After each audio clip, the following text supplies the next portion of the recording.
कामिनी कुमारी जी बिहार से। महाराज जी राधे राधे। महाराज जी 2 वर्षों से राधा नाम निरंतर आपकी कृपा से जपने का प्रयास कर रही हूँ। महाराज जी मेरे पति के अलावा इस दुनिया में मेरा कोई नहीं है। पति को सर्वस्व मानकर आपकी आज्ञा में चलने से भगवत प्राप्ति हो जाएगी?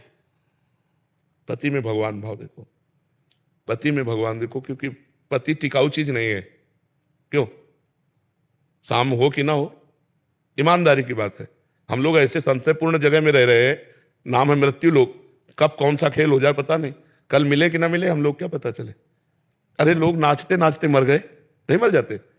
तो यदि हम सर्वस्व पति के शरीर को मानेंगे तो गड़बड़ हो जाएगा। सर्वस्व परम पति भगवान जो उसमें बैठे हैं उसको मानेंगे तो मंगल हो जाएगा। अगर हम केवल शरीर आसक्त हैं तो शरीर आसक्त तो कोई पुत्र में आसक्त, कोई पत्नी में, कोई पिता में, कोई माता में, कोई पत्नी, नाना प्रकार, सबका कल्याण हो जाना चाहिए। पति को भगवान मानकर और भगवत भजन करते हुए पति की आराधना करने से भगवान की प्राप्ति हो जाएगी। देखो, जब एक पत्थर में आकार देते हैं और मान लेते हैं मेरा भगवान है, तो उसकी पूजा करने से भगवान की प्राप्ति हो जाती है ना। तो हम पति को यदि हम भगवान मानकर पूजा करें तो भगवान की प्राप्ति होने में क्या संशय है, पक्का हो जाएगी। विकास गर्ग जी दिल्ली से। राधे राधे। राधे राधे। महाराज जी गुरुदेव, हम इस लायक तो नहीं कि आपके सम्मुख खड़े भी हो सकें, लेकिन कारण ही दीनों पर दया करने वाले श्री जी ने पता नहीं कृपा की और आपके दर्शन हुए। प्रभु, एक बार आपने कहा था कि जो यहाँ आपके साधक सेवा में हैं उनको आप खेल खेल में ही निकुंज ले जाएंगे, परंतु हम जैसे गृहस्थी लोग जिनमें कोई भी गुण नहीं है, मन से आपका और श्री जी के आश्रित हैं, तो क्या ये सौभाग्य के पात्र हम भी बनेंगे? हाँ, मन से अगर आश्रय है और नाम जब कर रहे हो तो आप हमारे ही हो, इसमें कोई अंतर नहीं। आप दीक्षा लिए हो या ना लिए हो, दीक्षा से इससे कोई संबंध नहीं, इसमें भाव से संबंध है। यदि आप हमारी शास्त्र आज्ञा का पालन करते हो और नाम जप करते हो तो आपकी भी वही सदगति होगी जो इनकी होगी। पास और दूर ये व्यवहारिक वचन है। अगर आप 1000 किलोमीटर दूर से हमारा चिंतन कर रहे हैं तो हमारे पास ही हैं, और बिल्कुल समीप बैठा हुआ संसार का चिंतन कर रहा है तो हमसे दूर है, वो पास नहीं माना जाएगा। बहुत हजारों कोस दूर बैठा हुआ तन्मय है, वो पास माना जाएगा। पास बैठा हुआ विमुख है, वो पास नहीं माना जाएगा। तो नाम जप करो और आज्ञा का पालन करो। नैना सचादेव जी। राधा वल्लभ श्री हरिवंश। महाराज जी अज्ञानता में मुझसे बहुत पाप हुए हैं। जब से आप जीवन में आए हैं मैं अपने दोषों को निकाल रही हूँ और भगवत मार्ग पर चलने का प्रयास कर रही हूँ। महाराज जी स्थिति अब ऐसी हो गई है कि मैं अत्यधिक सोचने लग गई हूँ। कमरे में मच्छर के लिए वो अगर लगाती तो सोचती हूँ मच्छर मर जाएंगे, इसको इसलिए नहीं लगाना। नीचे देख के चलती हूँ ताकि चींटी ना मर जाए। महाराज जी मैं इतना ज्यादा सोचने लग गई हूँ कि मतलब बहुत ज्यादा। वैसे अच्छा है, कोई गलत नहीं है, ये कोई गलत नहीं है, ये विचार करना ही चाहिए और विवेक भक्त में जागृत ही होता है। हम अपने बचाने के लिए मच्छरदानी लगा सकते हैं, लेकिन मच्छरों को मारने का प्रयोग क्यों करें? हम देख देख करके चले, भगवान ने हमें नेत्र दिया, इतना भारी शरीर किसी छोटे जीव पे पड़ जाएगा, वो मर जाएगा, तो देख देख के तो चलना है। ये विचार कोई निंदनीय नहीं है। अगर निंदनीय विचारों में आप डूबती तो निषेध हो जाता, लेकिन ये निषेध नहीं है, तो विचार करना ही चाहिए। इतना तक विचार होता है, मान लो आप तो व्यक्त करके बता रहे, अब बाथरूम में स्नान करने गए, अब 2-3 चींटी टहल रही, अब नहाएंगे वो पूरा नाली में बह के जाएंगे, तो अंगुली गीली की और चींटी को फंसाया, गीली अंगुली में चिपक जाएगी ना, और बाहर जाके उसे छोड़ा। तीनों चींटी पहले हटाओ। तो अब भक्त और संसारी पुरुष में तो यही अंतर होगा। अब कई बार ऐसा हुआ कि वो चींटियों का दल है, फूल झाड़ू लाके पूरा उनको दूर, क्योंकि उनको तो ज्ञान है नहीं कि बाथरूम में कहाँ है, आपकी बड़ी टोटी खुली जो सब बहकर नाली में सब मर जाएंगे। तो इतना ज्ञान तो भक्त को, इतनी सोच तो भक्त को करनी ही चाहिए, इसमें कोई निषेध नहीं। पारस कोहली जी नई दिल्ली से। राधे राधे। महाराज जी आपके चरणों में कोटि कोटि प्रणाम। महाराज जी सुख और दुख एक ही गाड़ी के 2 पहिए हैं। मेरा प्रश्न है कि वो कौन सा सुख स्वर्ग में है जो धरती पे नहीं है, और वो कौन सा दुख नरक में मिलता है जो धरती पे नहीं है? स्वर्ग कोई खास चीज थोड़ी है। स्वर्ग के देवराजेंद्र है ना मालिक, त्रिभुवनपति है। गौतम ऋषि महात्मा की पत्नी के साथ गंदा आचरण करने के लिए व्याकुल हो गए और किया, तो कोई खास बात स्वर्ग है क्या? अगर उन अप्सराओं का भोक्ता इंद्र मृत्यु लोक की किसी ऋषि की पत्नी के साथ गलत करने का विचार करके गलत कर दिया, तो इसका मतलब स्वर्ग में वो सुख नहीं है। जिस सुख की प्राप्ति के बाद कोई चाह नहीं रह जाती, वो भगवान है।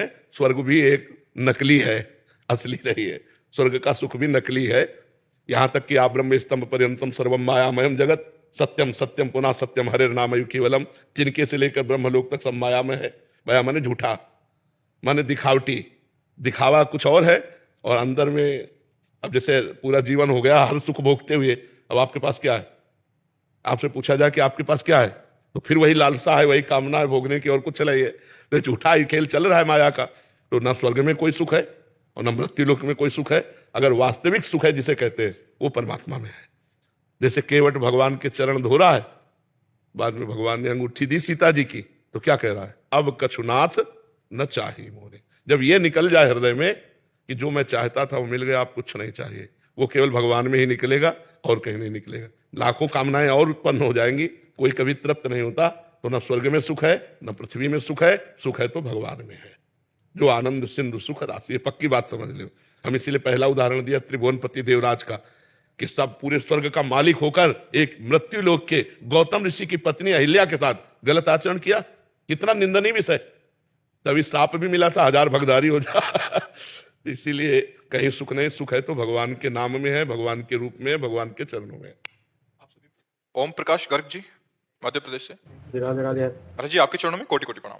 महाराज जी, क्या पूर्ण रूप से मृत्यु का भय खत्म हो जाना, किसी चीज को पाने की इच्छा अर्थात संसार की भौतिक सुविधाओं की चाह मिट जाना और श्री जी से मिलने की व्याकुलता का तीव्र गति से बढ़ना, यही शरणागति का उच्चतम स्तर है क्या? महाराज जी, संशय निवृत्ति कीजिए। जीव की बंधन की श्रृंखला है देहाभिमान, जो अपने स्वरूप का विस्मरण होकर हम देह भाव में स्थित हो गए हैं। स्त्री या पुरुष, ये अभिमान जो जागृत हो चुका है, मैं ये हूं, यही जीव की पुनरपि जननम पुनरपि मरणम पुनरपि जननी जठरे शयनम, इससे बहुत बड़ा दोष हो गया। जीव चैतन्य घन सुख स्वरूप आनंद समुद्र है, स्वयं परमात्मा स्वरूप है, पर वो सुख की खोज करने के लिए शरीरों की तरफ बढ़ गया, इंद्रियों की विलासिता की तरफ बढ़ गया, अपने स्वरूप को भूल गया। भोगेश्वर प्रसक्ता नाम तयापहृत चेतसाम व्यवसायत्मिका बुद्धि समाधु न विधीयते। जो भोग और ऐश्वर्य में सुख कर लिया, जिसका चित्त अपहृत हो गया, चाहे शरीर का भोग हो, चाहे वस्तु का भोग हो, और धन वैभव मान प्रतिष्ठा अच्छा लगने लगा, मारा गया, वो मारा गया, माया के प्रवाह में वो बह गया। और ये प्रवाह ऐसा है कि बिना गुरु कृपा के रुकता नहीं है।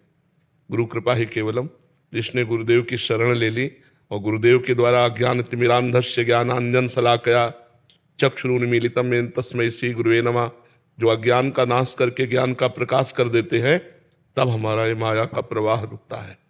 तो हमारी चित्त वृत्ति भोगों में आसक्त हो गई है, हमारा ज्ञान मलिन होकर के इस बात का हो गया कि मैं स्त्री हूं, मैं पुरुष हूं।